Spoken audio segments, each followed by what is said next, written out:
Ang mga babae ay gumagamit ng pamana nilang steel ball para sa kanilang likod tuwing umaga, tanghali, at gabi. Nagdulot ito ng kaakit-akit na amoy sa buong ilog. Dahil ang babae ay nakasuot ng isang pangit na damit. Sa isang tamad at malupit na babae, ang orihinal na mayari ay umaasa na ang pinuno ng tribo ay kanyang ama.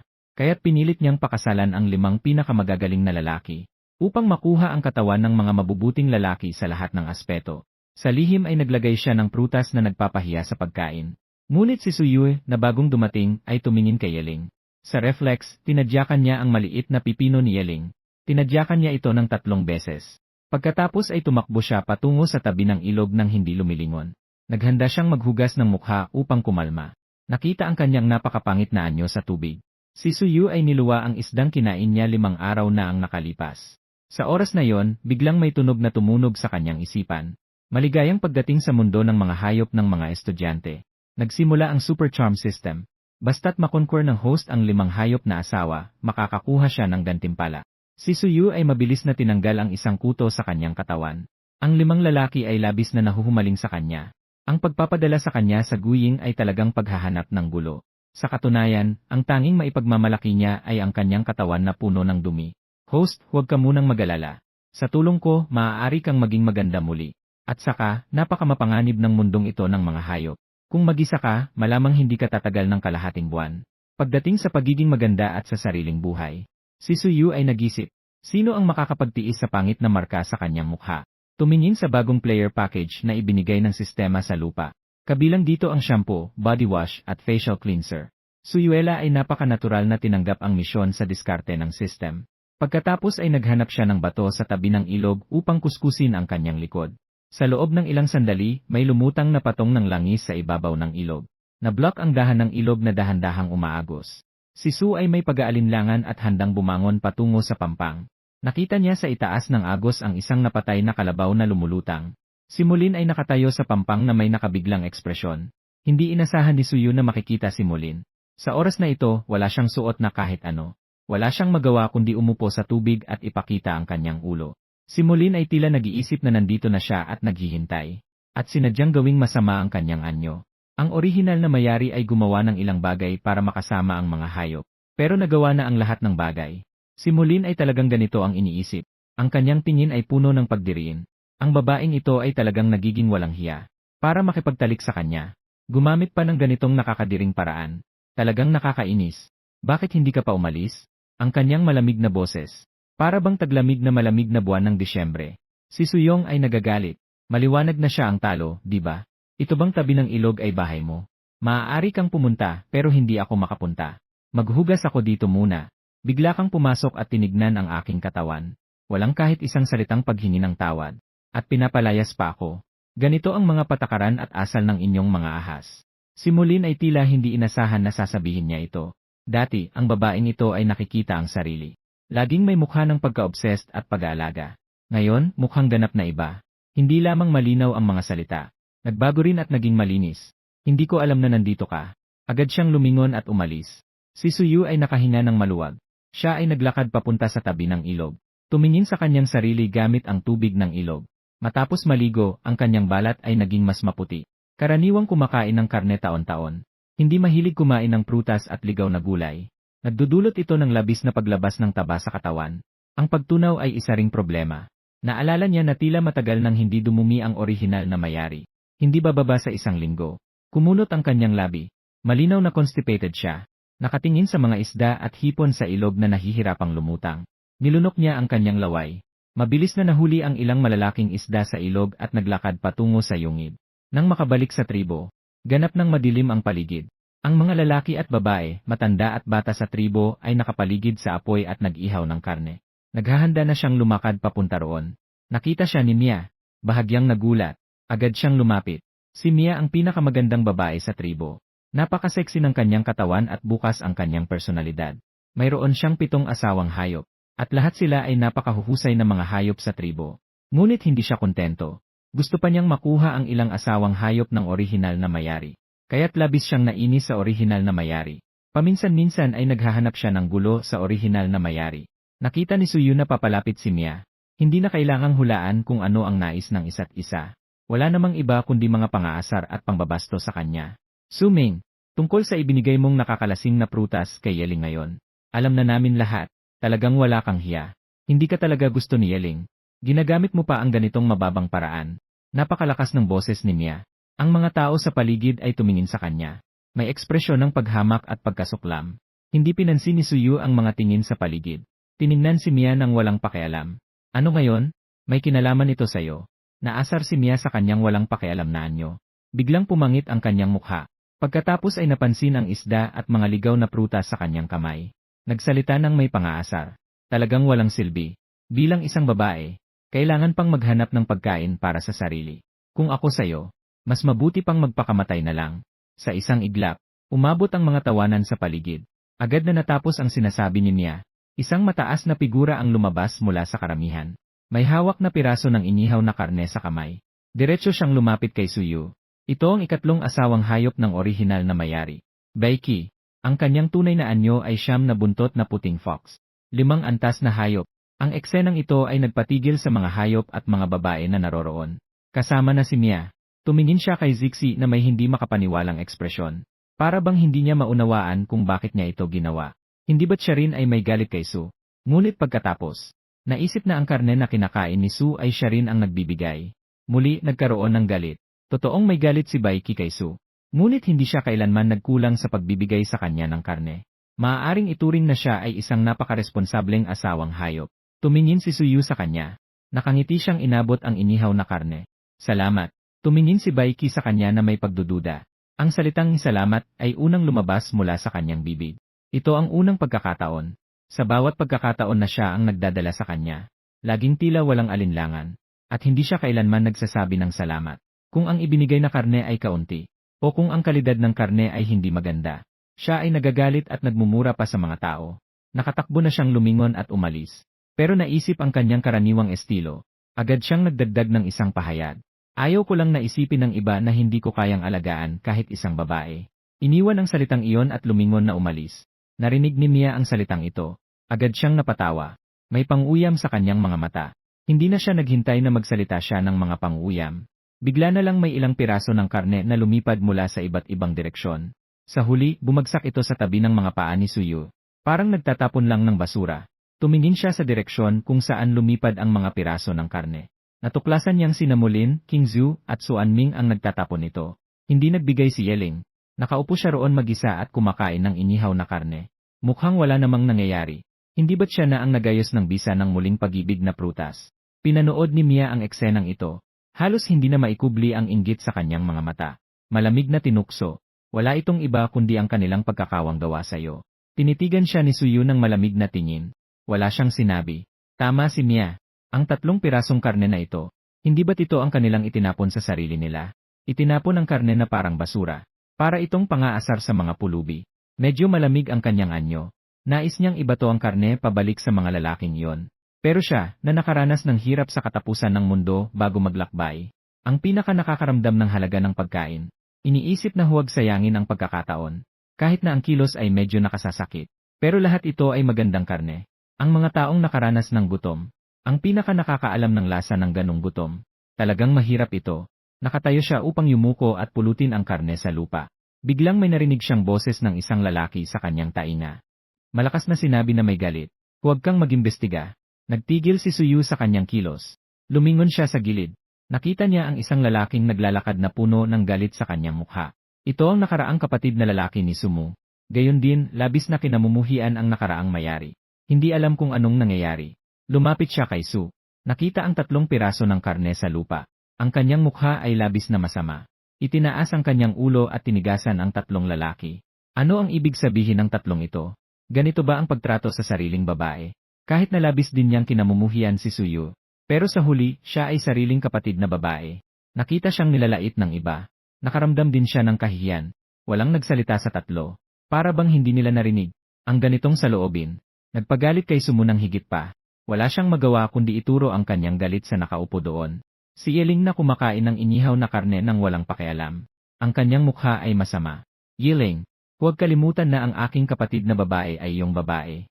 Bilang kanyang lalaki, may responsibilidad kang alagaan siya. Wala kang ibinigay na kahit kaunting pagkain sa kanya. Gusto mo bang mamatay siya sa gutom? Tumigil si Yeling sa kanyang galaw. Bakit? Nagbigay ako ng pagkain sa aking babae. Kailangan ko pang iulat ito sa'yo. Si Sumu ay natigilan sa malamig at nakabibining tingin niya. Ang kanyang presensya ay biglang humina. Pero nagpatuloy pa rin siya na may tapang. Nagbigay ka sa kanya ng pagkain. Siyempre, hindi mo na kailangang iulat ito sa akin. Pero hindi ka man lang nagbigay sa kanya ng kahit anong pagkain. Gusto mo bang mamatay siya sa gutom? Huwag mong kalimutan, kahit gaano pa siya kasama, siya pa rin ay iyong babae. Ang mga labi ni Yeling ay nakangiti sa pangaasar. Tingnan mo ang kanyang timbang. Kahit pangit siya, at sobrang taba pa na parang inahin. Kung magugutom siya, makakatulong iyon sa kanyang pagbabawas ng timbang. Hahaha. Agad na umingay ang tawanan sa paligid ng plaza. Lahat ay naniniwala na may katwiran ang sinasabi ni Yeling. Si Suyu ay nakaramdam ng kakaibang mga tingin sa paligid. Kahit gaano pa siya katigas ang mukha. Ngayon, nahihiya na siya. Itong patay na lalaki. Napakasakit ng kanyang dila. Ito ay paghihiganti sa kanyang sariling paglagay ng pampasigla. At pagkatapos ay sinipa siya muli. Pero nagpa siya na ring magbawas ng timbang. Huwag nang pag-usapan ng iba. Maging siya ay hindi na kayang tiisin ang kanyang itsura. Si Sumu ay may nakakahiya na ekspresyon. Binuka niya ang kanyang bibig na parang gustong tumutol. Pero sa pagtingin sa mukha ng kanyang kapatid na babae, ang kanyang labi ay biglang umangat. Huwag nang pag-usapan si Yeling. Maging siya ay hindi na kayang tiisin. Pero mabuti na lang at alam niyang maligo na. Maaaring ito ay isang pagbabago. Kuya, hindi na ako kakain na yung gabi. Bulong ni Suyu. Nang matapos ang kanyang sinasabi, yumuko siya at kinuha ang 3 piraso ng karne sa lupa. Naghahanda siyang itabi ito para sa almusal bukas. Si Sumu ay tumingin sa kanyang mga galaw at kumunot ang noo. Dahil gusto mong magbawas ng timbang, itapon mo na ang karne. Kuya, napakahalaga ng pagkain. Hindi alam kung gaano karaming mga beastman ang nagugutom. Paano mo maitatapon ito? Hindi ba ito sayang? Si Sumu ay tumingin sa kanya na may kakaibang ekspresyon. Ang tamad at mahilig sa masarap na pagkain na ito, at ang kanyang bastos na kapatid na babae, ay nakakabigla na makapagsalita ng ganitong bagay. Pero naisip ang kanyang mga nakaraang asal. Kaya't naisip niyang sinasadya niya ang pagsasabi nito. Bakat sa likod ay lihim na kumakain ng karne. Tumingin si Su sa kanyang mga taba. Sa totoo lang, pati siya mismo ay nadidismaya. Kailangan talagang magbawas ng timbang. Maghintay na maging kasing payat ng kidlat. Pabulag sa kanilang mga mata. Hindi rin siya nagalintana sa mga mata ng mga tao na nagtatawa o nanliliba. Umalis na may dalang karne. Hindi pa masyadong malayo si Suyu nang umalis. Napansin niya ang isang malamig na hangin. Lumingon siya, at tumama ang kanyang tingin sa malamig na mga mata ni Mulin. Nagulat siya. Ang lalaking ito ba ay walang ingay kapag naglalakad? Hindi niya namamalayan na napapalibutan na siya nito. May kailangan ba? Tumingin si Mulin ng malalim sa kanya. Ang sinabi mo sa tabi ng ilog kanina. Ano ang ibig sabihin nito? Kumindat si Suyu. Mukhang nalilito. Anong sinabi? Hindi ko na matandaan. Tumingin si Mulin sa kanya ng may lalim. Bahagyang nakapikit ang kanyang mga mata. Ano ang masasabi mo? Ito bang tabi ng ilog ay bahay mo? Makakapunta ka, pero ako ay hindi makakapunta. Sinasabi ko lang ito ng walang isip. Wala akong ibang intensyon. Huwag mong masyadong isipin. Siya ay nagtawanan ng pilit. Tumingin si Mulin sa kanya ng malalim. Hindi alam kung may naniniwala sa kanyang sinasabi. Pagkalipas ng ilang sandali, bigla siyang nagbitaw ng isang pahayag. Huwag mo na akong buluhin tulad ng ginawa mo ngayon. Malamig niyang iniwan ang salitang iyon. Pagkatapos ay lumingon siya at umalis. Guluhin siya. Kailan ba siya nagulo sa kanya? Sa oras na yon, siya ay naliligo. Ang lalaking ito ang biglang pumasok, okay ba? Siya ay lihim na umusli ang labi. Ang amoy ng lalaking masyadong nagmamahal sa sarili. Pero mabuti na rin ito, para hindi na siya mag-isip ng paraan para makuha siya. Naglakbay pabalik sa yungib. Ang orihinal na mayari ay nag-iisa. Hindi siya nakatira kasama ang 5 asawang hayop.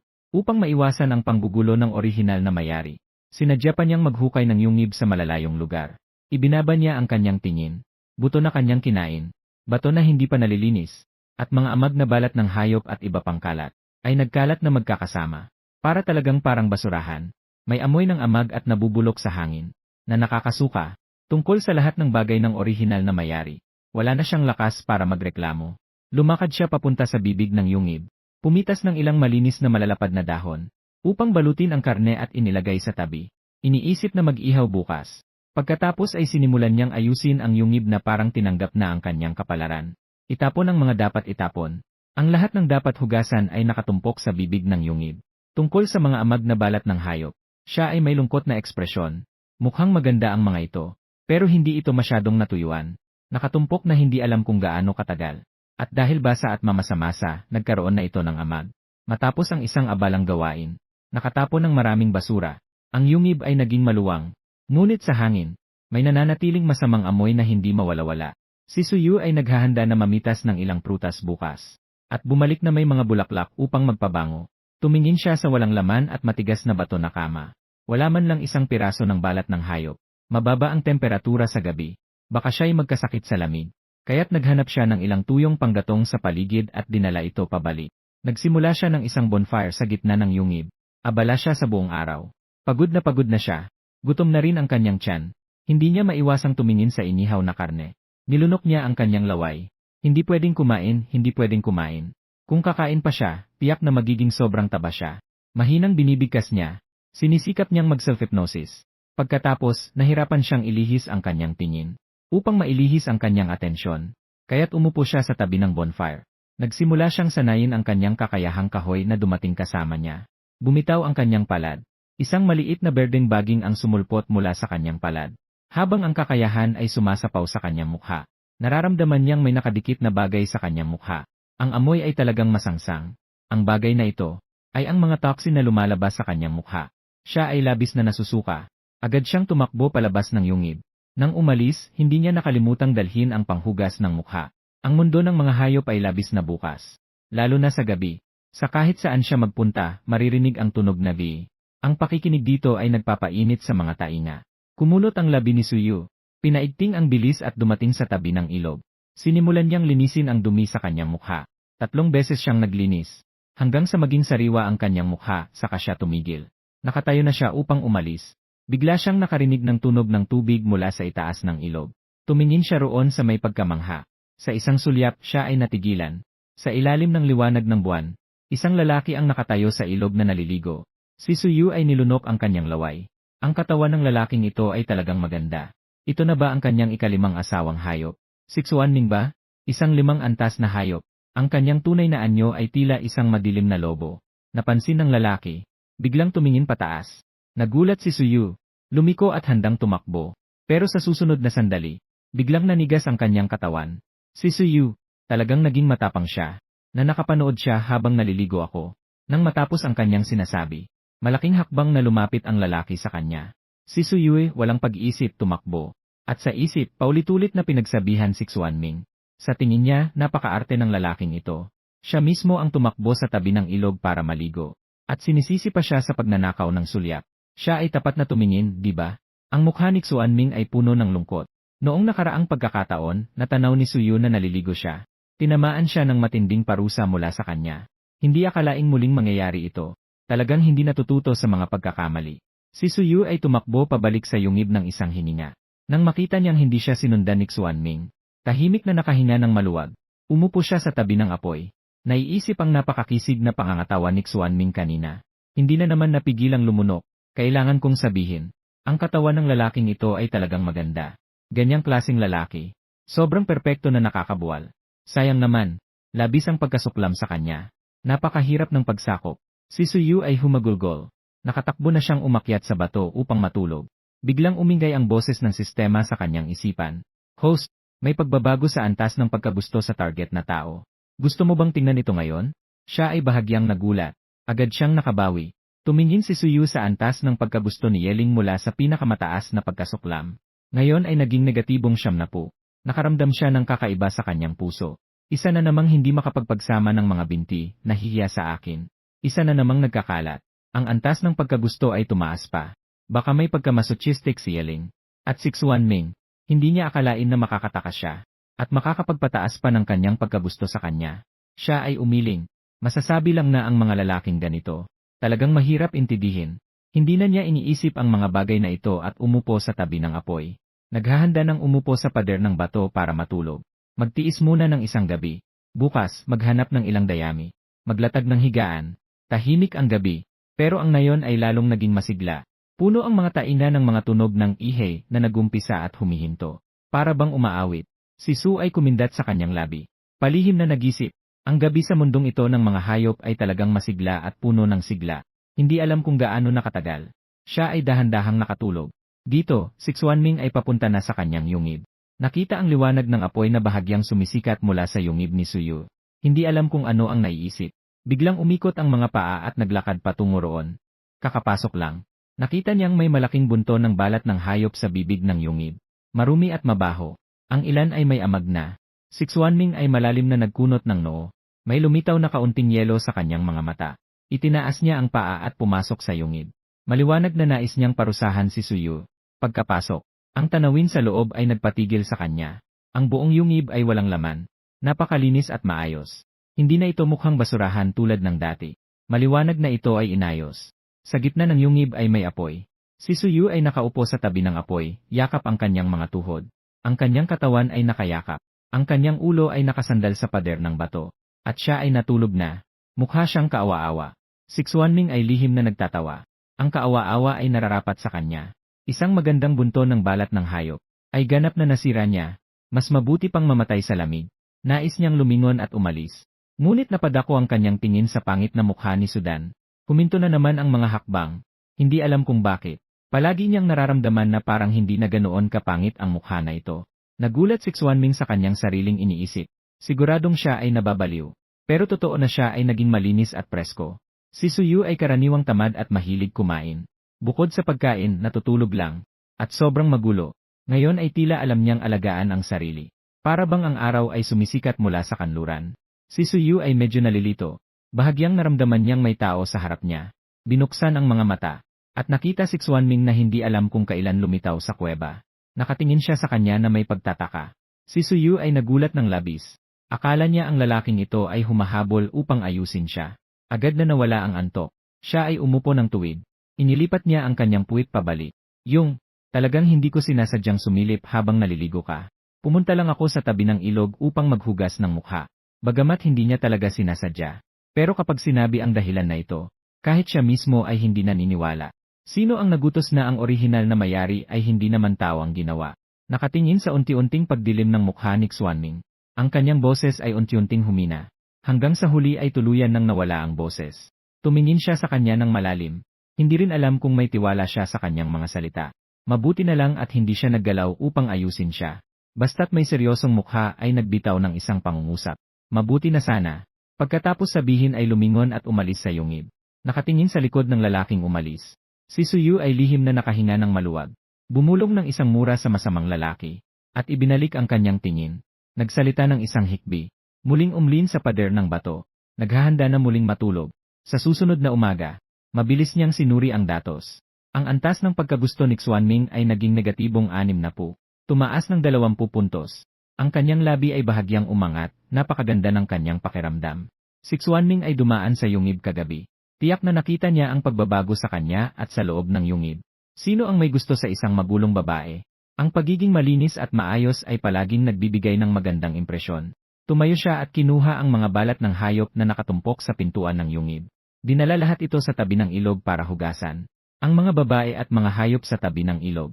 Nang makita na si Suyu ay talagang seryosong naghuhugas ng balat ng hayop. Lahat sila ay nagulat at tumingin sa kanya. Pagkatapos ay nag-usap-usap na sila. Hindi niya pinansin ang mga usapan na yon. Nang matapos niyang hugasan ang lahat ng balat ng hayop, habang may dalang malinis na balat ng hayop sa gitna ng plaza ng tribo, napansin niyang maraming mga hayop ang nagtipon dito. Nakatayo sa unahan ang kanyang ama na si Suley. Nakikipag-usap siya sa mga hayop na naroroon. Nang makinig ng mabuti, wala namang iba kundi kung saan sila mga ngaso ngayon. Mga bagay tungkol sa pag-iingat at iba pa. Maliwanag na sila ay lalabas para manghuli. May naisip si Su. Lumakad siya papunta roon na may dalang balat ng hayop. Agad siyang nakita ni Suley. Agad siyang nagkunot ng noo. Sa seryosong mukha, sinabi niya, "Bakit ka nandito? Bakit hindi ka pa umalis?" Ang anak na ito ay talagang walang silbi. Tamad at sakim. Hindi rin kakitakit ang kanyang ugali. At sobrang mahilig sa mga lalaki. At siya mismo ay sobrang pangit. Talagang pinahiya siya. Tumingin si Suyu sa pagdiriwang ni Sulay. Walang masabi sa kanyang isip. Gaano ba talaga siya kaayaw sa orihinal na mayari? Pumikit siya. "Ama, gusto ko ring sumama sa inyo sa pangangaso." Akala ni Sulay ay nagkamali siya nang narinig. Nagulat siyang tumingin sa kanya. "Ano ang sinabi mo?" Biglang sumabog ang tawanan sa plaza. "Hahaha, narinig niyo ba?" Si Suyu ay nagpasabing gusto rin niyang manghuli. Talagang nakakatawa. Baka gusto lang niyang samantalahin ang pagkakataong ito, para makalapit sa kanyang ilang mga asawang hayop.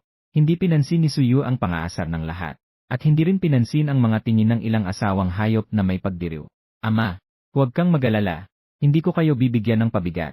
Nagising ako sa kakayahang kahoy.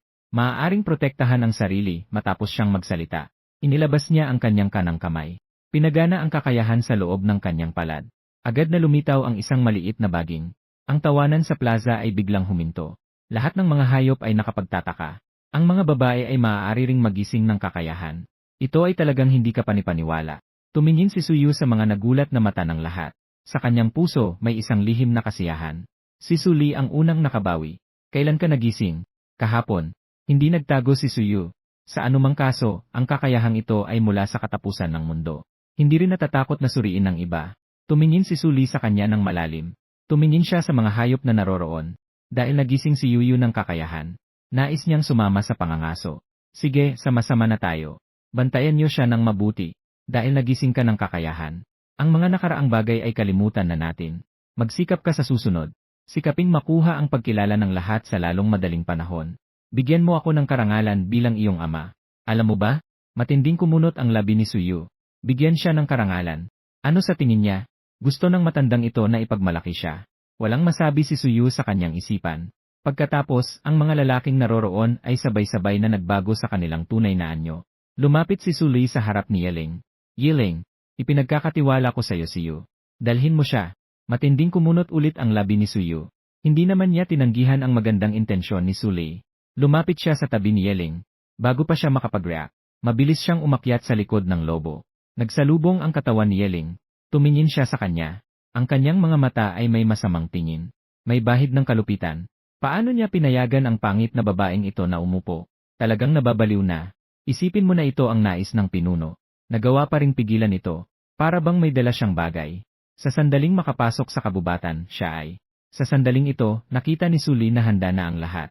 Nang bumulong siya ng ialis niya, siya ay tumalon bilang isang lobo at unang tumakbo palabas ng tribo. Ibinalik ni Yeling ang kanyang isip. Mabilis siyang sumunod gamit ang mga binti ng lobo. Si Suyu ay nakaupo sa likod ni Yeling. Ang ganitong pakiramdam ng pagtakbo, nagbigay ito sa kanya ng kasiyahan at saya.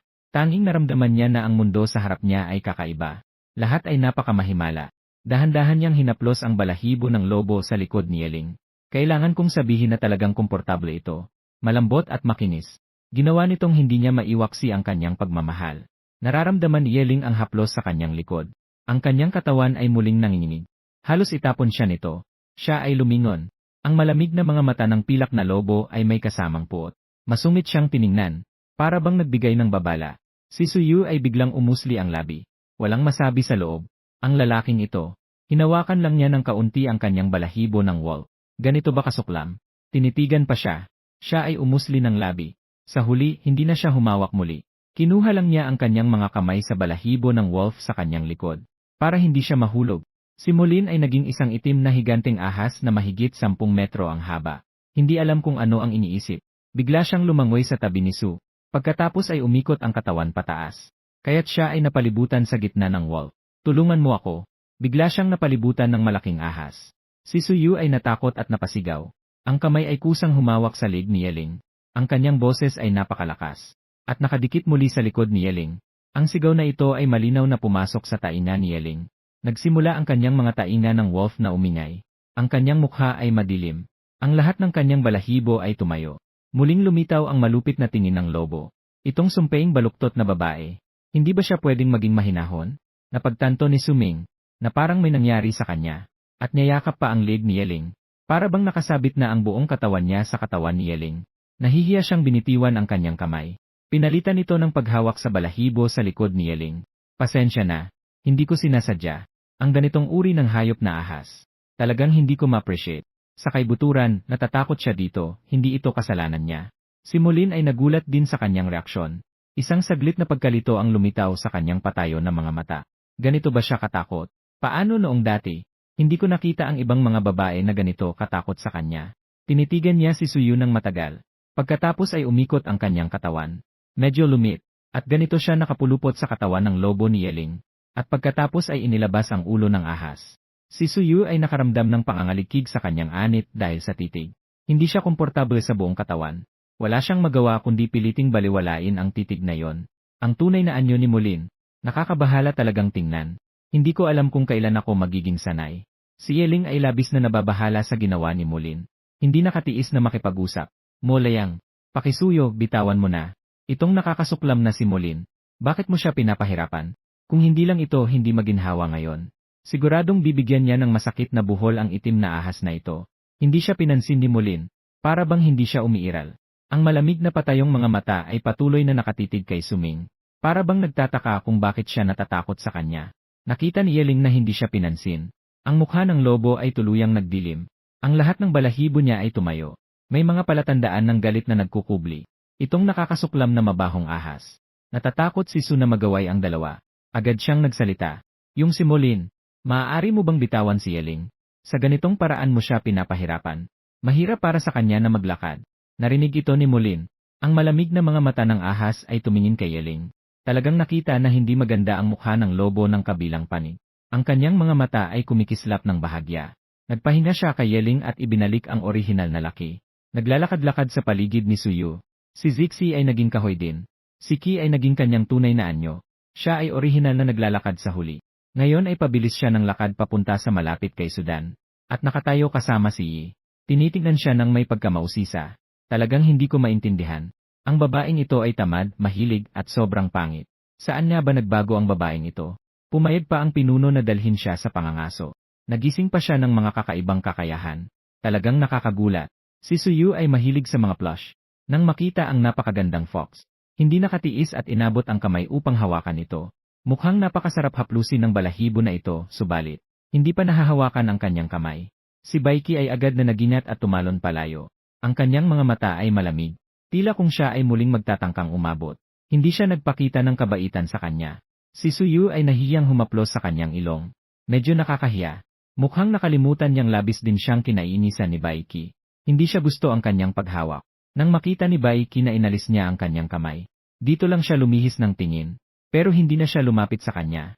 Patuloy pa rin ang pag-iwas sa tamang distansya. Akala ni Naksuan Ming at Kinzu ay nagbago na si Suyu. Ngayon ay nakikita siyang nakaupo sa likod ni Yeling. Gusto pa rin niyang humaplos kay Baiki. Naisip niyang nag-iisip siya ng labis. Kung alam lang ni Sudan na gusto lang niyang humaplos sa mabuhok, ay tiyak na makakakuha ng kanilang dalit. Takot siyang hindi na siya maglalabas ng kamay kahit na anong mangyari. Pagkatapos ng ilang sandali, ang lahat ay dumating sa Tegel Forest. Si Suyu ay nakaupo sa likod ni Yeling. Ang kanyang mga mata ay mapanlikha na tinitingnan ang paligid. Ito ang kanyang unang pagbisita sa Tegel Forest. Kahit na ang orihinal na mayari ay hindi pa nakapunta. Dinala siya ni Yeling sa kailaliman ng gubat. Ang katawan ay kumikislap ng puting liwanag. Malapit nang maging anyong tao. Wala man lang siyang batiin si Su. Nakikita niyang malapit na siyang mahulog. Kumislot ang kanyang noo. Nagsalita siya ng masama tungkol sa lalaking iyon. Wala man lang siyang sinabi. Mabilis siyang tumalon bago siya magbago. Matatag siyang nakatayo sa lupa. Napansin ni Yeling ang kanyang dalaw. Bahagyang umangat ang kanyang kilay. Bigla siyang tumingin sa kanya. Agad siyang nagpakita ng pagdiriin. Manatiling tahimik sa lugar. Kung hindi, wala akong pakialam kung mamatay ka. Nang matapos ang kanyang sinasabi, hindi na siya naghintay na sumagot siya at nagbago na sa anyong lobo. Mabilis siyang nawala sa lugar. Maliwanag na siya ay pumunta upang manghuli. Hindi rin pinansin ni Suyu ang kanyang ugali. Napansin na wala nang ibang beastman maliban sa kanya. Wala nang ibang beastman. Hindi niya maiwasang maguluhan. Iniwan siya dito mag-isa. Hindi ba't sinabi ng kanyang ama na dalhin siya ni Yeling? Anong klaseng pagdadala yon? Mukhang hindi maganda ang kanyang mukha. Imposible ang manatiling tahimik. Sumama siya dito para maghanap ng mga materyales. Una, kumuha siya ng ilang malambot na baging sa paligid. At sapat na matibay na mga sanga. Umupo siya sa ilalim ng isang malaking puno at nagsimulang gumawa ng basket. Magandang magkaroon ng basket para sa paglalagay ng mga bagay. Tumingin si Suyu sa basket na mukhang maayos. Nagpakita ng kasiyahan sa kanyang mga mata. Inilagay niya ito sa kanyang likod at nagsimulang maghanap ng mga materyales. Ang tagal ay mayaman sa mga materyales. Iba't ibang mga ligaw na prutas ay makikita kahit saan. Hindi siya nakalayo at nakakuha na ng kalahating basket. Nakakita rin siya ng 2 puno ng kastanyas. Una, tinipon niya ang mga nahulog na mga tinik sa basket. Nagpursige siya ng husto bago umakyat sa puno. Pangunahing mahirap dahil masyado siyang mabigat. Talagang mahirap umakyat. Isang kamay niyang hinawakan ang puno. Ang isang kamay naman ay humahawak ng stick patungo sa mas maraming tinik. Sa lugar na yon, siya ay nagpasimulang kumatok ng malakas. Hindi nagtagal. Ang lupa ay napuno ng mga tinik. Tinatayang nasa ilang dekadang kilo ang mga ito. Masaya siyang kumakatok. Biglang may isang boses na umabot mula sa likuran. Ano ang ginagawa mo? Halos mahulog si Suyu mula sa puno sa takot. Mabuti na lang at nahawakan niya ang puno sa tamang oras. Kaya naiwasan ang kapalarang mahulog at mamatay. Tumingin siya sa likuran na may takot pa. Nakita niyang si Xuanming ay nakatayo doon, hindi niya alam kung kailan. Nakatingin siya sa kanya na may kakaibang ekspresyon. Para bang hindi niya maintindihan kung bakit siya nag-aalaga ng mga bagay na ito. Pinanawan niya siya ng masamang tingin. Wala ka bang tunog kapag naglalakad? Hindi ba alam ng hayop na nakakatakot ang ibang hayop? Nakakatakot ba ito sa mga hayop? Hindi nagsalita si Xuanming. Tanging nakatingin siya sa kanya sa puno na may pagkamangha. Ang taba-taba niya. Paano siya nakarating doon? At sa kanyang pananaw, si Suyu ay tamad at mahilig sa pagkain. Araw-araw ay nakahiga lamang siya sa yungib. Naghihintay na pakainin siya. Huwag nang pag-usapan ang pag-akyat sa puno. Mahirap na nga siyang pasukin kahit na magmadali. Ngayon, hindi na siya tamad. Siya ay masipag pa. Matapang din siya. Hindi lang siya sumama sa pangangaso. Naglakas loob pa siyang umakyat sa puno. Baka dahil may mga espesyal na kakayahan na siya. Kaya nagbago na siya. Nakita ni Suyu na nakatingin siya sa kanya nang walang sinasabi. Hindi rin siya nagalala. Itinapon ang tungkod sa kamay. Maingat na bumaba mula sa puno. Pagkatapos ay umupo sa lupa at nangolekta ng mga tinik. Si Xuanming ay nakatingin sa kanya. Hindi nakatiis na magtanong. Anong ginagawa mo sa mga ito? Masakit ang mga bagay na ito. Maliit din ang mga prutas sa loob. Hindi pa sapat para punan ang mga puwang ng ngipin. Sa mundo ng mga hayop, halos walang gumagamit ng mga bagay na ito. Mas praktikal pa ang manghuli at kumain ng karne. Tumingin si Suyu sa kanya. Huwag maliitin ang mga ito. Masarap ang mga ito. Nakakabusog din ito. At masustansya ito. At maaari itong itago ng matagal. Maaari rin itong itago para sa taglamig. Hindi nagtagal ay napuno na ang basket. Maraming mga tinik pa sa lupa. Wala nang mapaglagyan. Mabuti na lang at ang mga baging ay madaling makita sa mundo ng mga hayop. Kumuha siya ng ilang mga sanga mula sa paligid. Nakadapa siya sa lupa at nagbubuhol ng likod. Narinig ni Xuanming na ang mga tinik ay maaaring magimbak ng matagal. Nagulat siya sa kanyang isipan. Hindi niya alam kung paano siya biglang nakakaintindi ng ganito karami. Saan kaya niya ito narinig? Pero hindi naman niya ito pinansin. Ang bagay na ito ay may napakakonting laman. Kahit nadalhin lahat ito pabalik, hindi ito sapat para sa maraming pagkain. Nakita niyang hinahatak niya ang mga sanga para sa kanyang ginagawa. Sa simula, hindi siya masyadong nakakaintindi. Hanggang sa unti-unting bumuo ang likod sa kanyang mga kamay. Tumingin siya sa likod na puno ng mga tinik. Naunawaan niyang siya ay nagbubuhol ng bagay na ito. Bahagyang umangat ang kanyang kilay. Talagang napakamaginhawa para sa paglalagay ng mga bagay. Ano ang tawag dito? Paano mo nagawa ang ganito? Hindi nakatiis si Xuanming at nagtanong. Huminto si Suyu sa kanyang ginagawa. Ang bagay na ito ay tinatawag na likod. Ginagamit ito para sa paglalagay ng mga bagay. Tungkol sa paraan ng pagbubuhol. Ako rin ay nag-eksperimento lamang. Hindi nagsalita si Xuanming. Tumingin lamang siya sa kanya nang may malalim na pag-iisip. Hindi rin niya alam kung ano ang iniisip niya. Hindi siya nag-aalala. Nakatuon lamang siya sa paggawa ng likod. Ang likod na ginawa niya ngayon ay mas maganda kaysa sa nauna. Mabilis din ang bilis, ding. May pagbabago sa antas ng pagkagusto ni Xuanming. Maaari bang tanungin kung tiningnan ng host? Nagtanaw siya sa panel ng sistema. Siya ay bahagyang nagulat. Bigla itong naging negatibong 40. Sa loob ng isang araw, tumaas ito ng 20 puntos. Masipag at mahusay na babae. Palaging nagdudulot ng mas magandang pakiramdam sa iba. Umangat ang kanyang mga labi. Muli niyang tinignan si Xuanming. Tanong niya na may magandang pakiramdam. Hindi ka ba mamimingwit? Walang biktima sa paligid ng lalaking ito. Siyempre, kailangan niyang manghuli. Mag-ingat ka. Nagtanaw si Xuanming sa kanya. Agad na nagbago ang kanyang anyo at tumalon. Sa isang iglap, siya ay nawala sa gubat. Inilipat ni Suyu ang dalawang likod na puno ng mga bagay sa ilalim ng puno. Pansamantalang iniwan dito. Naghahanda siyang bumalik upang kunin. Maaga pa sa oras na ito. Naghahanda siyang maglibot sa paligid. Hindi siya nakalayo na may dalang walang laman na likod. Biglang huminto siya. Tumingin siya sa isang direksyon. Hey, iyan ay ligaw na luya. Sa hindi kalayuan ay may isang grupo ng mga halaman. Maganda ang paglaki. Mabilis siyang tumakbo papunta roon. Naghahanap siya ng matulis na bato sa paligid. Maingat niyang hinukay ito. Tiyak na ligaw na luya ito. Labis ang kanyang kasiyahan. Ang luya ay talagang magandang bagay. Talim. Maaari itong maging pampalasa at nakakapagpalamig. Lalo na sa malamig na panahon ng nyebe. Uminom ng mainit na sabaw ng luya sa buong gabi. Huwag masyadong komportable. Ang lugar na ito ng ligaw na luya ay may hindi bababa sa ilang dosenang mga halaman. Ang bawat halaman ay napakalakas. Hindi dapat masira ang luya. Walang masama sa paghuhukay ng higit pa. Kumpirmahin na ito ay ligaw na luya. Kaya't nagsimula na siyang magtrabaho. Kabuang humukay siya ng humigit kumulang 20 halaman. Sapat na ito para sa kanya sa loob ng ilang panahon. Siya ay pagod at pawis na pawis. Itinaas ni Suyu ang kanyang ulo at tumingin sa langit. Unti-unting umaakyat ang araw. Tinatayang mga alas 11 ng umaga na. Walang duda kung bakit sobrang init. Sa kanyang paningin, napansin niya ang isang sapa sa malapit. Itinaas niya ang kanyang paa at naglakad patungo roon. Siya ay umupo sa tabi ng sapa. Kumuha siya ng tubig at naghugas ng mukha. Sa isang iglap, nakaramdam siya ng kaunting ginhawa. Ang refleksyon ng sapa ay nagpakita ng isang mukha na puno ng mga marka. Sa kanyang puso, siya ay nagdadalamhati. Talagang pangit. Kahit siya mismo ay nahihiya. Naisip ni Suyu na hindi pa siya gumamit ng kanyang kakayahan para mag-detox ngayong araw. Sa totoo lang, hindi naman ito mahirap. Ang mga baging ay lumabas mula sa kanyang palad na nakataas. Mabilis itong umakyat at umabot sa kanyang mukha upang magsimula ng detox. Sa mga sandaling iyon, isang lobo na may makintab na balahibo, isang malaking lobo, biglang sumilip mula sa mga palumpong. Ito ay ang asong lobo na nanghuhuli sa malapit. Nais sana niyang lumapit upang uminom ng tubig. Hindi niya alam na makikita niya si Suyu. Nagkaroon ng pagdududa sa mga mata ni King Zhu. Pero hindi siya nagpakita. Nakatago lang siya sa dilim at nanonood. Hindi nagtagal. Nakita na nagsimulang lumabas ang itim na dumi sa mukha ni Suyu. Kahit na malayo, naamoy niya ang isang masangsang na amoy. Nakakadiri ito sa kanya. Lumitaw ang matinding pagdisdain sa kanyang mga mata. Pinanood niya si Su na kalmadong naghuhugas ng mukha. Malinaw na napansin ni King Zhu na tila gumanda ng kaunti ang kanyang mukha. Kaya, ang pangit na ito ay gumagamit ng kapangyarihan upang ayusin ang mukha. Baka ang kapangyarihan ni Suming ay pagpapagaling. Nakatuon ang tingin ni King Zhu sa mukha ni Suming. Kahit na labis siyang kinaiinisan, kailangan niyang aminin. Talagang mas kaaya-aya siyang tingnan ngayon kumpara sa dati.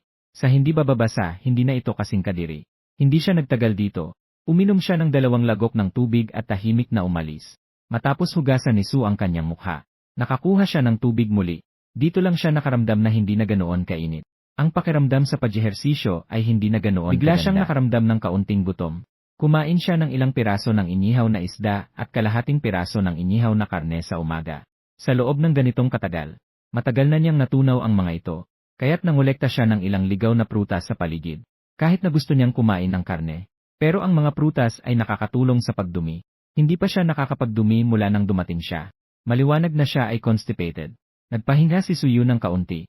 Pagkatapos ay nagpatuloy siyang maghanap ng mga materyales na may daladalang basket. Napakayaman ng mga yaman sa gubat. Hindi nagtagal ay napuno na ang basket. Inilagay niya ito sa ilalim ng dati niyang nakuha na puno ng kastanyas. Naghahanda na siyang bumalik at dalhin ito. Nakakita pa siya ng isang taniman ng repolyo. Bawat isa ay napakalaki. Isang piraso ay sapat na para sa kanya ng ilang araw. Lahat ay kinuha niya pabalik. Napuno niya ang 4 na basket. Nakakuha rin siya ng maraming iba pang mga ligaw na gulay. May iba't ibang kulay ng mga kabute. Kabuang 8 likidong basket. Bawat likidong basket ay puno na puno. Lahat ng ito ay mga nakamit niya ngayong araw. Kahit na pagod, pero sa loob, siya ay labis na masaya. Bigla, ang kanyang mukha ay medyo kakaiba. Medyo sumasakit ang kanyang tiyan. Parang gusto niyang dumumi. Sa kanyang alaala, ang orihinal na mayari ay hindi nakadumi ng mahigit 1 linggo. Nang dumaan siya, akala niya ay wala na siyang kakayahang ito. Sa wakas, ito ay magiging maayos na. Siya ay labis na masaya sa kanyang puso. Talaga, ang pagkain ng mas maraming prutas ay talagang may benepisyo. Mabilis na pumitas ng ilang dahon ng kulitis. Pumasok sa malapit na mga palumpong. Nagsimula na siyang lutasin ito sa lugar. Habang siya ay masaya sa kanyang ginagawa, nakaramdam siya ng mga ingay mula sa mga damo, kasama ng isang amoy ng dugo at panganib. Sa kanyang likod, siya ay tumingin ng walang isip. Natakot siya ng labis. Isang napakalaking saber-toothed tiger. Hindi alam kung kailan siya tumayo sa likod niya. Nakabuka ang bibig na parang malaking balde ng dugo. May masungit na mukha na nakatingin sa kanya. Maliwanag na itinuturing siyang biktima. Natakot siya kaya't pumuti ang kanyang mukha. Hindi na niya alintana ang pagpunas sa kanyang puwit. Hawak ang kanyang palda ng balat ng hayop, tumakbo siya. Habang tumatakbo, nagmumura siya sa isip. No translation needed. Ano bang klaseng malas ito? Kahit sa pagdumi, makakasalubong pa ang saber-toothed tiger. Nang makita ng saber-toothed tiger na tumakbo siya, tumahol ito ng malakas. Pagkatapos, tumalon ito. Mabilis itong humabol. Diyos ko, tulungan mo ako. Habang tumatakbo, si Suyu ay lumilingon. Nakita niyang walang tigil ang paghabol ng saber-toothed tiger. Natatakot siya kaya't nanginginig ang kanyang puso. Alam niyang hindi siya makakatakas sa saber-toothed tiger. Pero hindi rin siya pwedeng huminto at maghintay ng kamatayan. Ang kanyang kakayahan ay nasa antas 1 pa lamang. Maayos pa ang simpleng detox o paggamot. Pero hindi ito magagamit laban sa kaaway. Napakabilis ng saber-toothed tiger. Mukhang malapit na itong humabol. Halos mamatay na siya sa takot. Sumisigaw ang kanyang puso. Lahat, tulungan mo ako. Kumulot ang labi ng sistema. Ang boses ay may kasamang awa. Pero wala namang balak na kumilos. Dahan-dahan itong sinabi. Magtiis ka pa ng kaunti, host. Nandyan lang ang ikalawang lalaki. Narinig na ang ingay at papalapit na dito. Hindi mo ito mabibili. Ano? Dumating na si Mulin. Saan? Natuwa si Suyu sa kanyang puso. Pero tiningnan niya ang paligid. Wala siyang nakita ni Anino ni Mulin. Wala man lang ahas. Sa halip, ang saber-tooth tiger ay humahabol. Binuka ang malaking bibig nito at kumagat. Tulungan mo ako, tulungan mo ako. Siya ay natatakot at nanginginig. Upang hindi mamatay sa kagat. Mabilis siyang gumulong patungo sa mga damo sa gilid. Kahit na naiiwasan ang kapalaran ng pagkagat. Pero sa hindi inaasahang pagkakataon, gumulong siya pababa ng burol. Si Suyu ay may pangamba. Hindi na siya nagalala ng marami. Basta't pinoprotektahan ang kanyang ulo habang gumugulong pababa. Siya ay nahihilo habang gumugulong.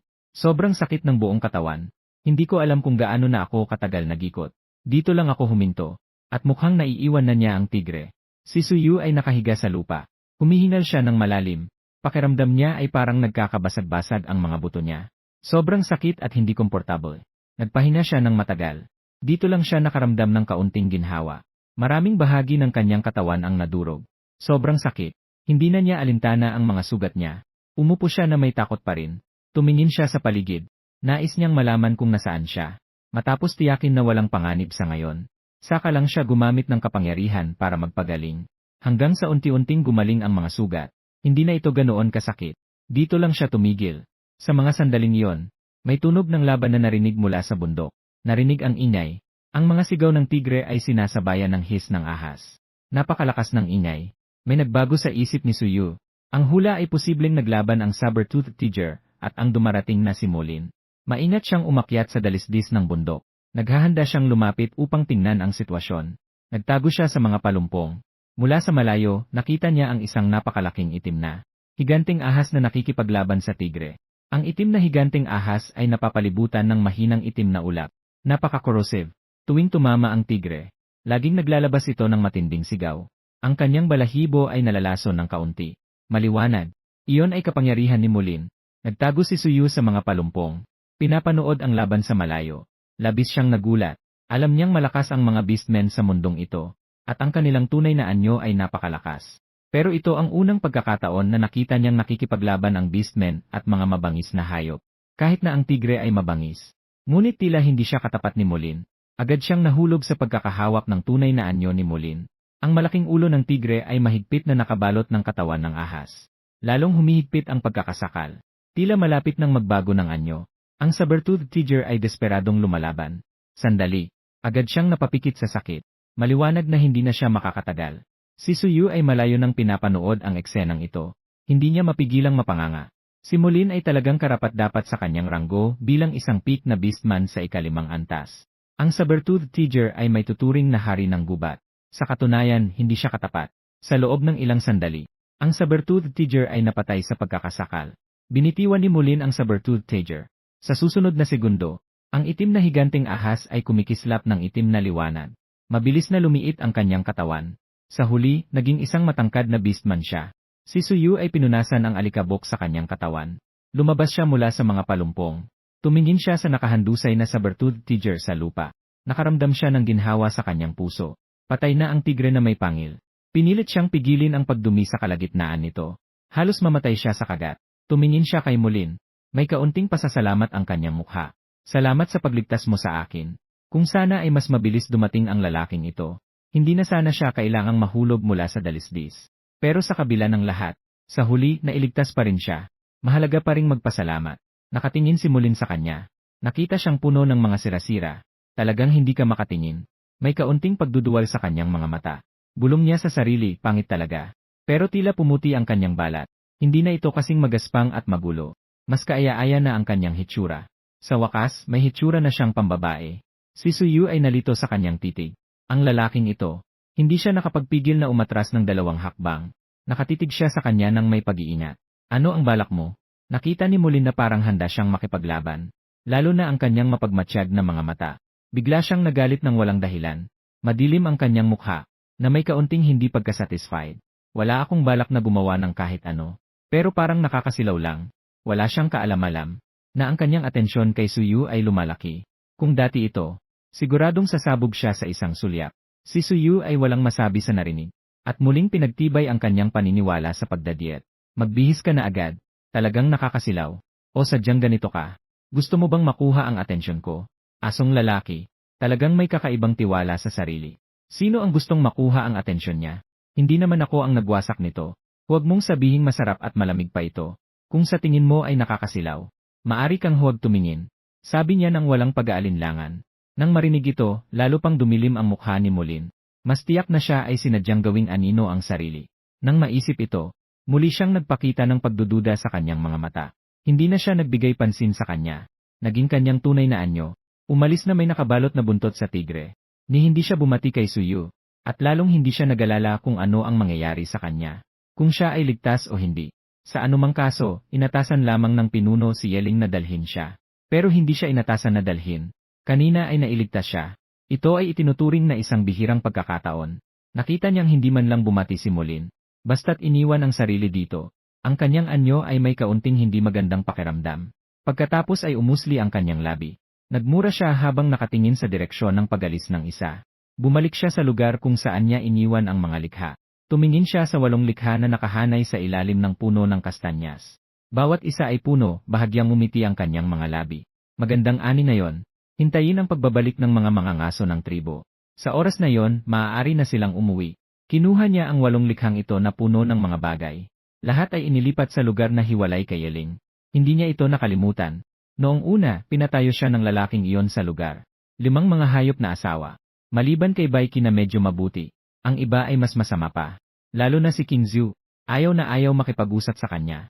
Para bang nakasulat sa kanilang mukha ang salitang ayaw di. Siya ay humihikbi ng tahimik. Pakiramdam niya ay napakalayo ng layunin ng misyon. Hindi ito madaling tapusin. Inalog niya ang kanyang ulo. Iniwan ang mga magulong iniisip sa likod. Nagsimula siyang magdala ng mga bagay. Pagod na pagod siya at pawis na pawis. Matapos magdala, umupo si Suyu sa ilalim ng puno at naghintay. Maaga pa sa oras na ito. Hindi pa sila bumalik mula sa pangangaso. Nag-iisip kung dapat pa bang maghanap sa paligid kung may iba pang bagay. Mula sa malayo, nakita niya ang isang dambuhalang lobo na may buong katawan na pilak ang balahibo na papalapit dito. May dalang malaking biktima sa kanyang bibig. Maliwanag na bumalik si Yeling mula sa pangangaso.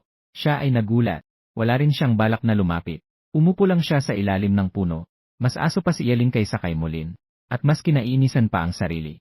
Ayaw niyang lumapit at magpakabobo. Kahit na ito ang kanyang target. Ayaw din niyang magpakita ng init ng mukha sa malamig na tao. Nakita ni Yeling na maayos siyang nakaupo roon.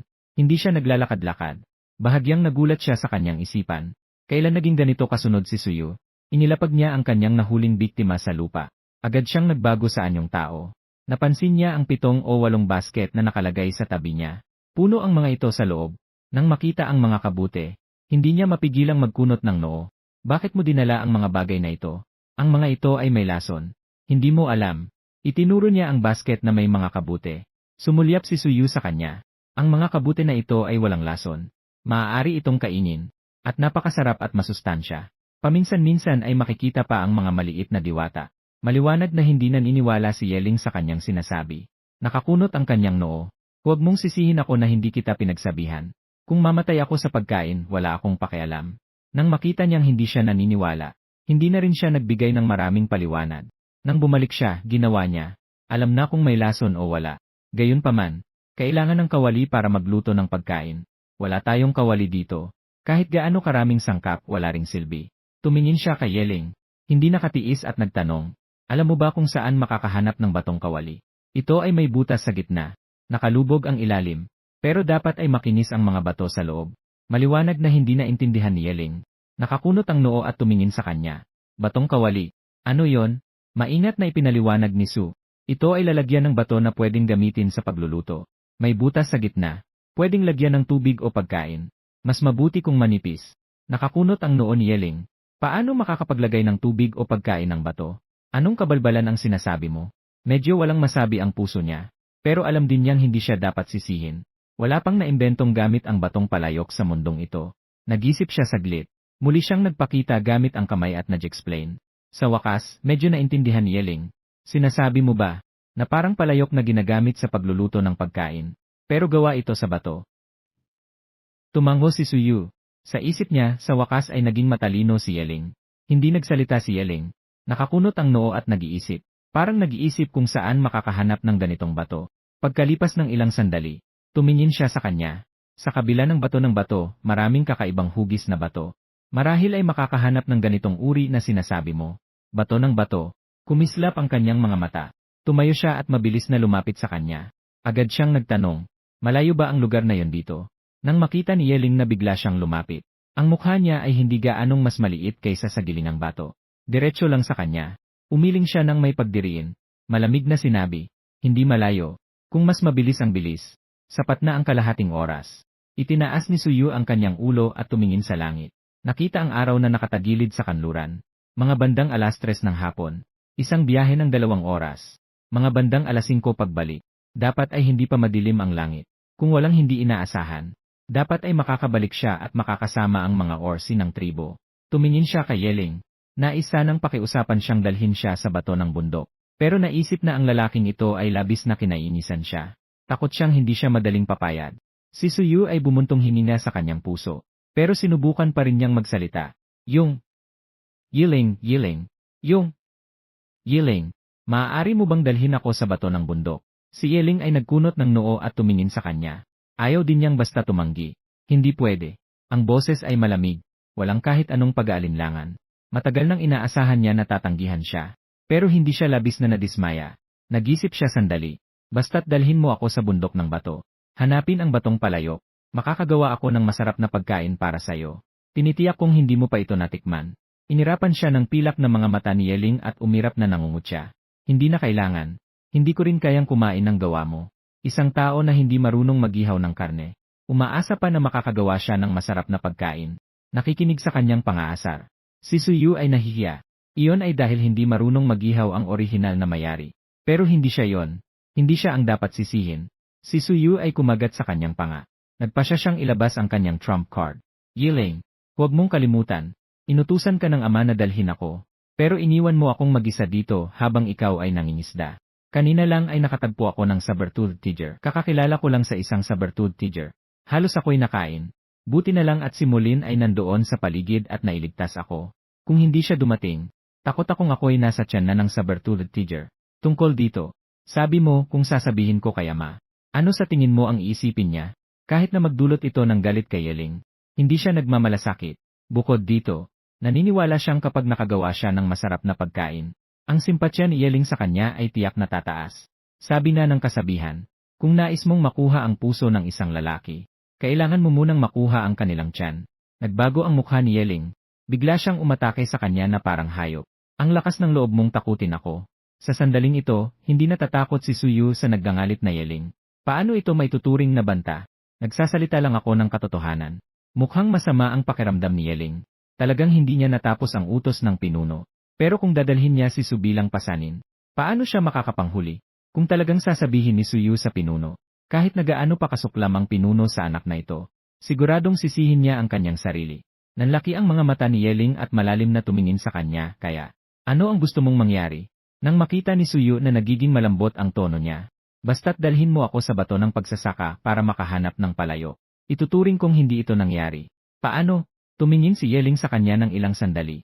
Para bang nag-iisip ng mga benepisyo at kapinsalaan. Siguraduhin, dadalhin kita. Nang makita ni Suyu na pumayag siya, isang masayang ngiti ang lumitaw sa kanyang mukha. Salamat sayo, Yeling. Tumingin si Yeling sa ngiti sa kanyang mukha. Pakiramdam niya ay sobrang nakakasilaw. Talagang baliw siya para pumayag na dalhin siya sa bato ng pagsasaka. Hindi na nagaksaya ng oras ang dalawa. Naging isang malaking puting lobo si Yeling. Umupo siya ng maayos. Kung mahulog siya, hindi ko na alintana kung mabagsak ako. Nagbigay si Yeling ng malamig na pagtawa. Mabilis silang tumakbo patungo sa direksyon ng bato ng pagsasaka. Talagang natatakot siya na sadyang ibabagsak siya ng lalaking ito. Naisa nang yakapin ang kanyang leg. Iniisip ang antas ng kanyang pagdiriin sa kanya. Hindi na naman siya naglakas loob. Hawak lang ang kanyang buhok sa likod gamit ang 2 kamay. Napakabilis ng bilis ng pilak na buwan na asong gubat. Hindi niya mapigilang ipikit ang kanyang mga mata. Tanging naramdaman lang ang tanawin ng orihinal na gubat. Talagang maganda. Hindi alam kung gaano nakatagal. Dumating na sa paanan ng isang bundok. Bumaba ka na. Huminto siya at nagsalita. Bumaba si Suyu mula sa kanya. Tumingin sa malaking bundok sa harapan. Patuloy na umaakyat at bumababa. Hindi matanaw ang dulo. Ang mga puno sa bundok ay luntiang-lunti. Sa pagitan nito ay may iba't ibang kakaibang malalaking bato. Napakakaiba ng tanawin. Ang sinasabi mong bundok ng bato ay nandito. Si Yeling ay sumulyap sa kanya. Nagbigay ng mahinang i-i-i. Maaaring ituring na tugon. Agad siyang nagbago ng anyo at naglakad patungo sa bundok. Wala ring balak na hintayin siya. Nakita ito ni Suyu at mabilis na sumunod. Habang naglalakad, tinitignan niya ang paligid. Ang mga mata ay iba't ibang uri ng mga bato, mga kakaibang anyo. Nakita pa niya ang ilang mga ligaw na sibuyas na tumutubo sa mga siwang ng bato. May kaunting saya sa kanyang puso. Mabilis siyang lumakad papunta roon at inalis ito. Ang ligaw na sibuyas ay maaaring magtanggal ng amoy. Maaari rin itong gamitin bilang pampalasa. Napansin Yeling ang kanyang galaw. Dumaan ang pagdududa sa kanyang mga mata. Bakit siya nag-aalis ng mabahong damo? Ang bagay na ito ay may matinding amoy. Halos walang beastman ang gustong nito. Hindi alam ni Suyu ang kanyang iniisip. Ilagay ang ligaw na sibuyas sa likod na basket. Kaya't nagsimula siyang maghanap ng palayok na bato. At mayroon ding gilingan na bato. Ang gilingan na bato ay ginagamit para sa paggiling ng mga soybeans at iba pa. Kahit na wala pang soybeans ngayon. Ngunit sagana ang mga materyales sa mundo ng mga beastman. Ang buong bundok ay puno ng kayamanan. Balang araw ay tiyak na makikita ito. Matagal na siyang naghanap. Sa wakas ay nakakita siya ng mas angkop na palayok na bato. Si Suming ay may masiglang ekspresyon. Mayroon na siyang malaking palayok. Kaya't maaari na siyang magluto ng pagkain. Lalo na ang karne. Gamitin ang malaking palayok na ito para maglaga. Maglagay ng kaunting pampalasa. Talagang napakasarap. Sa isip pa lang, napapadaloy na ang laway. Inabot niya ang loob ng palayok. Napansin niyang napakasmooth ng pagkakagawa. Walang bahid ng magaspang. Mas lalo siyang nasiyahan. Sa pagkakaroon ng palayok na ito, maari nang mapabuti ang pagkain. Kahit na nagda-diet. Pero hindi ibig sabihin na ayaw niyang kumain ng masarap na pagkain. Nakita ni Yeling na nakangiti siya sa isang nakalubog na bato na parang tanga. Alam niya na ito ang batong kaldero na hinahanap niya, subalit ang palayok na ito ay napabigat. Paano niya ito maibabalik? Huwag umasa sa sarili. Hindi siya papayag. Si Suyu ay hindi nagmamadali na ibalik ang palayok. Nais pa niyang maghanap ng gilingan ng bato. Wala siyang nakita na gilingan ng bato. Pero nakakita siya ng isang medyo patag na bato. Ang ibabaw ay medyo makinis. May naisip siya. Maganda ang batong ito. Balik siya at ipagawa ito sa orsi. Maaari itong gamitin para sa pag-ihaw sa bato. Magandang isipin. Mahirap niyang inilipat ang batong ito papunta sa palayok. Pagkatapos ay naghanap siya muli. Nakakita siya ng isang mas maliit na bato sa hindi kalayuan. Ang hugis nito ay napakaayos. Parang isang mortar. Maaari itong gamitin para durugin ang mga bagay. Kumislap ang kanyang mga mata. Agad siyang tumakbo upang dalhin ito. Pagkatapos ay inilagay ito sa kanyang basket. Naghanap din siya ng iba pang hugis na mga bato. Ang ilan ay parang plato. At mayroon ding kutsilyo. Sa kabuuan, kinuha niya ang lahat na sa tingin niya ay kapakipakinabang. Nakita ni Yeling na inilagay niya ang ilang kakaibang mga bato sa kanyang basket. Ang kanyang ekspresyon ay hindi makapaniwala. Baka nababaliw na ang pangit na ito. Pero wala siyang pakialam na isipin ito. Basta't ang pangit na ito ay talagang kakaiba. Hindi ito maihahambing sa normal na pag-iisip. Hindi rin pinansin ni Su ang tingin ng lalaking iyon. Nagpatuloy siya sa paghahanap. Sa huli, pumili siya ng isang malaking bilog na bato. Ginagamit bilang bahagi ng itaas ng gilingan ng bato. Tungkol sa base, balikan natin ito at dahan-dahang parusahan. Ang mga batong ito ay talagang malalaki. At napabigat din. Maliban sa mga maliit na bato sa likod. Hindi niya kayang ilipat ang palayok na bato at ito. Huwag nang pag-usapan ang pagdadala pabalik. Tumingin siya kay Yeling. Kumislap ang kanyang mga mata. Yeling, maaari mo ba akong tulungan? Itinaas ni Yeling ang kanyang talukap. Tiningnan siya ng malamig. Agad na tumanggi ng walang pag-iisip. Hindi. Sa kanyang malamig na pagugali at pagtanggi. Wala siyang kahit kaunting sorpresa. Hindi nagbago ang kanyang ngiti. Agad siyang nagbago ng estratehiya. Yeling, ang mga batong ito ay talagang mahalaga sa akin. Kailangan ko ang mga ito upang mapabuti ang aking buhay. Basta tulungan mo akong dalhin pabalik. Makakapagbigay ako sa iyo ng isang kondisyon. Bahagyang itinaas ni Yeling ang kanyang kilay. Tumingin sa kanya si Yeling na may gulat sa kanyang mga mata. Anumang kondisyon ay okay. Ang kanyang ekspresyon ay tila nakangiti ngunit hindi. Ang boses niya ay may halong panguyam. Naging tense si Suyu. Alam niyang mahirap talunin ang asong lalaking si Yeling. Kumagat siya sa kanyang ngipin at tumango. Basta't hindi labis ang mga kondisyon. Kung kaya ko rin itong gawin, ayos lang. Tumawa si Yeling nang may pangungutya. Tumingin sa kanyang katawan na puno ng taba, na may pagduduwal. Dahil sinabi mo yan, mayroon akong dalawang kondisyon. Una, kailangan mong magbawas ng 50 pounds sa loob ng isang buwan. Pangalawa, huwag mo nang sadyang ikahiya ako tulad ng dati. Nang marinig ang kanyang dalawang kondisyon, naramdaman niyang gumaan ang kanyang loob. Kasi nagdadiet na siya. Sino ang makakapagtiis sa halos 300 pounds na timbang? Siya ay babae pa rin. Talagang hindi niya kayang tiisin. Pero, ang magbawas ng 50 pounds sa isang buwan, talagang may kahirapan. At hindi siya sigurado kung kaya niya ito. Gusto ba ng asong lalaking ito na mamatay siya sa gutom? Pero alam din niyang sobra siyang mataba. Kailangan niyang magbawas. Tungkol sa pangalawang kondisyon, basta't hindi siya ginugulo ni Yeling, hindi rin siya sadyang ikakahiya siya. CJ, sinasangayunan kita. Nang makita ni Yeling na mabilis siyang sumangayon, may pagdududa sa kanyang isipan. Nagdududa kung siya ay may masamang balak. Pero hindi siya natatakot na siya ay umatras. Kung siya ay mangahas na umatras o hindi magawa, tignan natin kung paano niya siya ayusin. Tumayo siya at lumakad sa lugar kung saan nakalagay ang palayo. Tumingin sa likod na puno ng mga bagay. At dalawang malalaking bato. Ang kanyang mukha ay naging seryoso. Napakaraming bagay. Paano mo ako pinapagalang magdala nito? Tumingin si Suyu sa mga bagay na nakakalat sa lupa. Ang kanyang ekspresyon ay medyo nahihiya. Sa anumang kaso, kailangan mong magbago sa anyong hayop. Ang likod na puno ay nakasabit sa iyo. Ang palayok ay ilalagay mo sa iyong bibig. Tungkol sa gilingan ng bato, gagawa ako ng mas matibay na likod na puno para dito. At isasabit din ito sa iyo. Isang likod na puno sa bawat gilid. Upo ako sa itaas. Narinig ni Yeling ang sinabi. Ang kanyang mukha ay lalong naging madilim. Siya ay isang ganap na 5 antas na rurok na tao-hayop. Pero naging parang asno na nagdadala ng kargamento. Pero mahirap nang umatras sa kanyang pangako. Nakita ni Suyu na hindi siya nagsasalita. Kaya't inisip niyang tinanggap niya ang kanyang mungkahi.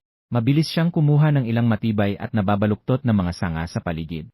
Umupo siya sa bato at nagsimulang gumawa ng likod na basket. Sanay siya sa kanyang mga galaw. Sa loob lamang ng isang tasa ng tsa. Isang matibay na likod na basket ang natapos. Pinanood ni Yeling ang kanyang mga galaw. May kaunting gulat sa kanyang mga mata. Akala niya saan niya nakuha ang mga likod na basket na ito. Hindi niya akalain na siya pala ang gumawa nito. Huwag nang pag-usapan ang Wolf Tribe. Maging sa Beast King City, wala ring ganitong bagay. Labis siyang nagtataka kung paano niya nagawa ang mga ito. At saan niya ito natutunan. Ano ang tawag dito? Magandang gamitin para sa paglalagay ng mga bagay. Tanong niya ng mahina. Hindi na ganoon kalamig ang kanyang boses. Sa halip, naging mapayapa ito. Tumingin si Suyu sa kanya. Ito ay tinatawag na likod na basket. Ito ay naisip ko. Magagamit ito para sa paglalagay ng mga bagay. Tinutok ni Yeling ang kanyang malalim na pilak na mata sa kanya. Maliwanag na hindi siya naniniwala sa kanyang sinasabi. Sa kanyang alaala, si Sudan ay tamad at walang kaalaman. Hindi rin siya matalino, na makakaisip ng ganitong bagay. Pero talagang naramdaman na nagbago siya. Hindi na siya kasing tamad. Mukhang iba ka na. Bigla niyang sinabi ang salitang ito. Ang kanyang pilak na mga mata ay malalim na nakatitig sa kanya. Narinig ni Suyu ang salitang ito. Nagulat siya ng labis. Huminto siya sa kanyang ginagawa. Nagkunwaring kalmado at sinabi, ano bang hindi ako naiiba? Medyo kinakabahan sa loob. Natatakot na makita ng lalaking ito ang anumang bagay. Pero hindi siya ang orihinal. Hindi siya maaaring mamuhay ayon sa ugali ng orihinal. Ang pilak na mga mata ni Yeling ay patuloy na nakatitig sa kanya. Wala siyang sinagot sa kanyang sinabi. Nang makita niyang tapos na ang kanyang likhang bag, lumapit siya at inilagay ang kalahating gilingang bato sa loob. Pagkatapos ay nagbago siya sa anyong hayop at binuka ang kanyang bibig na parang lobo. Inilagay ang 2 likhang bag sa kanyang likod. Agad itong umakyat. Isang bahagi ay may dala. Nang makita ito, mabilis siyang umupo. Nararamdaman ni Yeling ang bigat sa kanyang likod. Medyo madilim ang kanyang mukha. Pero wala siyang sinabi. Ang wolf ay may hawak na palayok sa kanyang bibig. Isang malaking talon. Agad silang umalis sa bato ng bundok. Tumakbo patungo sa lugar ng pagtitipon sa kabubatan ng Tegel. Mga kalahating oras ang lumipas. Dumating na sila sa lugar ng pagtitipon. Dito ay nagtipon na ang maraming orsi. Maraming mga nahuling hayop ang nakatambak sa lupa. Si Suyu ay nakaupo sa likod ni Yeling. Agad niyang nakita ang kanyang ama, si Suli. Maliwanag na ito ay pagbabalik mula sa pangangaso. Nagtipon sila dito. Mukhang naghihintay sila sa kanila. Habang lumalapit ang mga hakbang ni Yeling, ang mga orsi ay unti-unting lumapit. Gabi. Ano ito? Bakit hindi ko ito nakita dati? Mukhang gawa sa mga sanga. May 7 o 8 nandoon sa ilalim ng puno. Natakpan ng mga damo.